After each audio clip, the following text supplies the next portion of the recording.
હાલોલના ફાટા તળાવ નજીક ઘરમાં ઘૂસેલા કોબરા સાપનું દિલ ધડક રેસ્ક્યુ નેચર સેવિંગ ફાઉન્ડેશન દ્વારા કરવામાં આવ્યું હતું।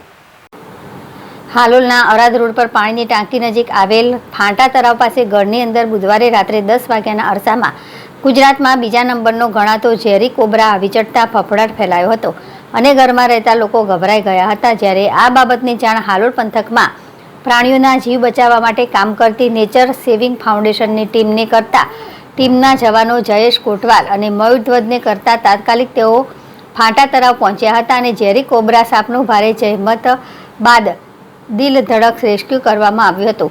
ત્યારે કોબરા સાપનું રેસ્ક્યુ કરતા ઘરમાં રહેતા અને ત્યાં વિસ્તારમાં રહેતા લોકોએ રાહત અનુભવી હતી અને ટીમના જવાનોએ આ ઝેરી કોબરા ગામને સાપનું રેસ્ક્યુ કરી તેને સહી સલામત રીતે પકડી જંગલમાં વિસ્તારમાં છોડી મૂક્યો હોવાનું જાણવા મળ્યું હતું। જ્યારે આ કોબરા સાપની અંદર ન્યુરોટોક્સિક નામનું ઝેર હોય છે અને આ સાપનો મુખ્ય ખોરાક ઉંદર હોય છે તેમજ પક્ષીઓ આ સાપનો મુખ્ય ખોરાક ઉંદર હોય છે તેમજ પક્ષીઓ ખાસ કરીને મરઘીના બચ્ચા ઈંડા અન્ય સાપ તેનો મુખ્ય ખોરાક છે। જ્યારે આ સાપ વધારે પડતો મકાનોની અંદર ઘાસ માણસોના વસવાટ તેમજ ઈંટોના ઢગલામાં રહેવાનું પસંદ કરે છે તેમ જાણવા મળ્યું હતું। કિરણ ગોહિલ, જેડેશ ટીવી, પંચમહાલ।